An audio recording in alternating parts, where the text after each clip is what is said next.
Deer family, welcome back to my channel বঙ্গিশনা। আশা করছি তোমরা সবাই খুব ভালো আছো, আর আমরাও কিন্তু খুব খুব খুব ভালো আছি। তো আজকে হলো 13 জুলাই, আর এখন বাজে দুপুর 12টা 10। এখন তোমরা হয়তো অনেকেই ভাববে, কী রে বাবা এরকম 12টার সময় ভর দুপুরবেলা এরকম রেডি হয়ে বসে আছে কেন? দাঁড়াও দাঁড়াও, কেন রেডি হয়ে আছি সেটা তোমাদেরকে বলবো, কিন্তু আমি বলবো না। তার জন্য পুরো ব্লগটা দেখতে হবে। সন্দীপ একটু পরে তোমাদেরকে সেটা বলবে। আর আই হোপ আজকের ব্লগটা দেখতে তোমাদের খুব খুব খুব ভালো লাগবে, কারণ একটা স্পেশাল দিন, ব্লগটা দেখতে খুবই ভালো লাগবে, তাই না বলো? তো চলো, সন্দীপ এখন নিচে রয়েছে, আমাকে বললো তুমি রেডি হও। আমি রেডি হয়ে বসে রয়েছি, কিন্তু তার দেখা নেই। প্রত্যেকবার যেমন করে এখনও তেমনই করেছে। তো চলো এখন তাহলে আজকের ব্লগটা এখান থেকে শুরু করে ফেলি, চলো। তো দেখো, সকাল সকাল কিন্তু আমার সমস্ত কাজ হয়ে গেছে। নতুন চাদর পাতা হয়ে গেছে, ড্রেসিং টেবিলে নতুন ফুল দেওয়া হয়ে গেছে। তো বলো কেমন লাগছে, অবশ্যই কিন্তু কমেন্টস করে জানাবে। সকাল সকাল আমি একেবারে পুরো টিপটাপ হয়ে রেডি হয়ে নিয়েছি।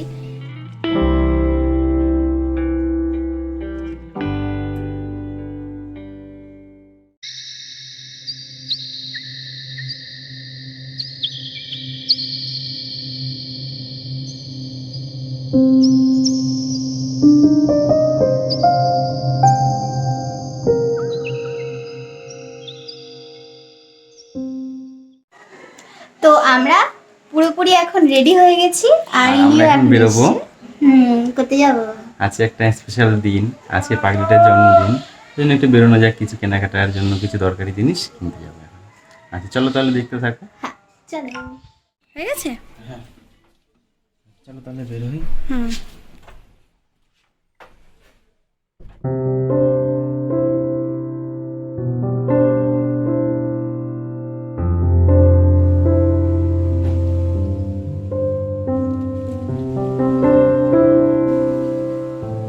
এখন আমরা বেরোচ্ছি, তো দেখি যাই মা কি করছে। চলো মা, কি কি রান্না করছো? এই চাল কুমড়ো ভাজি করেছি, এখন কচু ভাজি করতেছি, এরপরে মাংস রান্না করবো, খাসির মাংস। খাসির মাংস এনেছে বাবা? হ্যাঁ।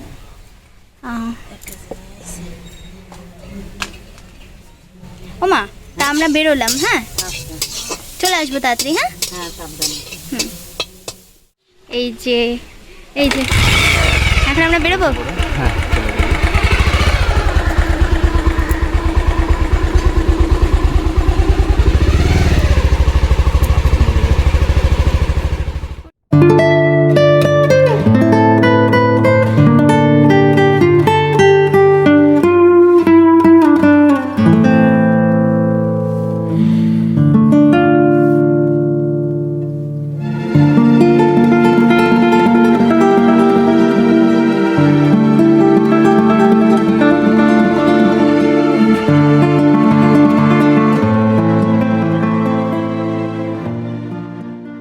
আমরা এখন এসেছি ডাকঘরে।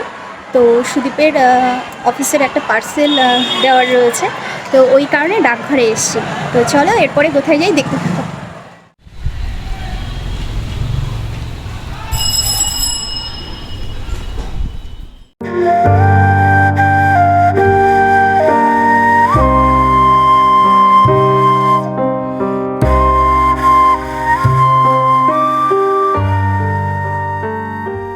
আমরা এখন এখান থেকে বেরোচ্ছি। তো সন্দীপ বললো যে কি খাবে, এখন অলরেডি দুটো ছাড়িয়ে গেছে। তো আমি বললাম যে কি আর খাবো, চলো এখানে সামনে একটা স্কুল রয়েছে, মানে সুদীপ যে স্কুলে পড়েছে, সুদীপ যে স্কুলে পড়েছে সেই স্কুলটাই সামনে রয়েছে। তো আমি বললাম চলো তাহলে ওর সামনে ফুচকা বসেছে, একটু ফুচকা খাওয়া যাবে, অনেকদিন হয়েছে ফুচকা খাই না। চলো তাহলে এখন বেরোই।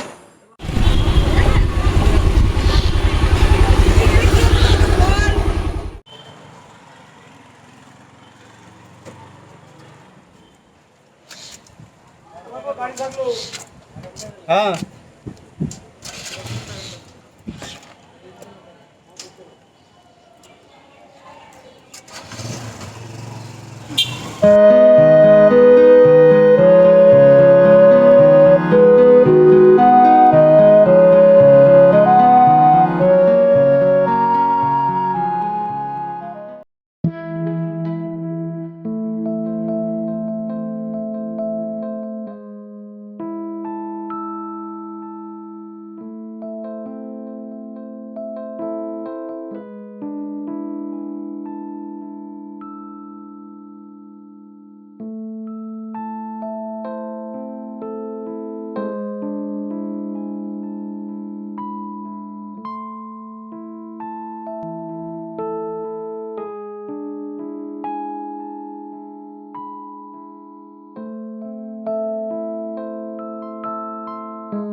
এখন আমি আর সন্দীপ কেকের দোকানে এসেছি কেক কিনতে।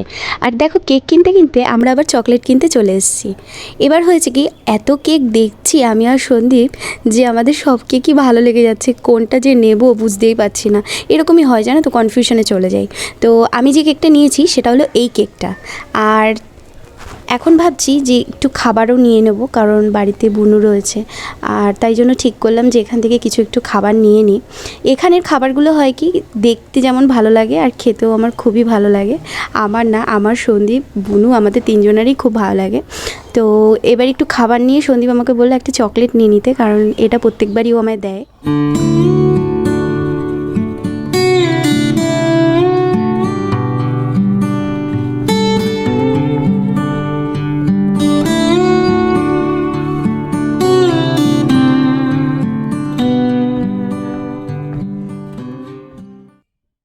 এই জাস্ট আমরা বাড়ি আসলাম, আর আমাকে সুদীপ যে অ্যাকোরিয়ামের দোকানে নিয়ে গেছে সেখান থেকে এখনও পর্যন্ত কিন্তু অ্যাকোরিয়াম কেনা হয়নি, পছন্দ হয়নি সুদীপের, ওই জন্য কেনা হয়নি, আমারও পছন্দ হয়নি। তো ও হয়তো এরপরে গিয়ে আবার অ্যাকোরিয়াম নিয়ে আসবে, সেটা এখন জানি না, কিন্তু এখন খেতে যাচ্ছি, ঠিক আছে। আর স্নান সকালেও হয়ে গেছিলো, তবে খাওয়া দাওয়া করে বিকেলবেলা আর একবার ফ্রেশ হবো। তো চলো এখন খাওয়া দাওয়াটা সেরে নিই, তাই তো চলো। খেতে এসে সমস্ত মেনুর ভিডিও ক্লিপ করতে কিন্তু আমি একদমই ভুলে গেছিলাম, কারণ বাড়ি ঢুকেই দেখি মা আমাকে বারবার করে বলে যাচ্ছে খেতে বসো খেতে বসো। আর মা অনেকক্ষণ ধরে আমার আর সুদীপের জন্য অপেক্ষা করেছিল। তো ওই কারণে আমি যখন মাংস দিয়ে ভাত খাচ্ছিলাম তখন মনে পড়লো, তাই তখন একটুখানি করলাম। তো এখন বাজে সন্ধ্যা 6:40, আর এখন সন্ধ্যা দিচ্ছে নিচে বোন সন্ধ্যা দিচ্ছে। আর সুদীপ আমাকে বললো যে আমার তো যাওয়ার কথা ছিল না, ও ভেবেছিল ওই যাবে, কিন্তু ও এখন আমাকে বলছে যে না তুমি একটু চলো। ও হ্যাঁ, তাই তো বলছে আমি ধরে আনবো কী করে, তুমি চলো। আসলে কি বলো তো, মানে আমার পছন্দ মতো যাতে হয়, তারপর সব কিছু যাতে হয়। তো ও অনেক দিন ধরে বলে রেখে দিয়েছিল আমাকে অ্যাকোরিয়াম দেবে, তো সেটা আজকে দিচ্ছে। তো আমি খুব খুশি, কারণ আগে আমার পাখি ছিল বাড়িতে বিয়ের আগে, আর এখন তো কিছুই নেই। তো ওই কারণে হয়তো আমার খুবই একা একা লাগে। আমার একটু আসলে কী বলো তো, মানে পেট, বার্ড, ফিশ সব কিছুই আমার খুব ভালো লাগে। তবে পেটটা এখন কিনবো না, কিছুদিন পরে কিনবো, আর খুব সুন্দর একটা পেট কিনবো যেটা তোমাদেরও খুব ভালো লাগবে। তো চলো সবটা দেখতে থাকো, এখন আবার বেরোচ্ছি, চলো তারপরে এসে রেডি হব। কিছু তো হবে, অনেক কিছুই হবে, চলো দেখতে থাকো। I don't really know what comes next. I'm just doing my best, even though I'm so stressed out. তো দেখো আমরা কিন্তু মাছের দোকানে অলরেডি চলে এসেছি, আর মাছগুলো কি সুন্দর লাগছে না। আজকে কিন্তু মোট 3টে দোকানে গেছিলাম, তার মধ্যে এই লাস্টের দোকানটা আমাদের বেশি ভালো লাগলো। আর এই দোকানে যে ওনার, মানে এই দাদা, ইনি কিন্তু ভীষণই ভালো। তো আমি আর সুদীপ ডিসিশন নিয়েই ফেলেছি যে আজকে আমরা সমস্ত সেটআপ এখান থেকে নিয়ে ফেলবো। তো আজকের ব্লগটা আর বড় করছি না, অলরেডি বড় হয়েই গেছে। তো আজকের ব্লগটা যদি ভালো লাগে do like, comment and share. আর যারা চ্যানেলে নতুন আসছো তারা কিন্তু চ্যানেলটা সাবস্ক্রাইব না করে যেও না। তো দেখা হচ্ছে তোমাদের সাথে নেক্সট ব্লগে। ততক্ষণ তোমরা সবাই খুব ভালো থেকো, সুস্থ থেকো, পজিটিভ থেকো, আর টাটা।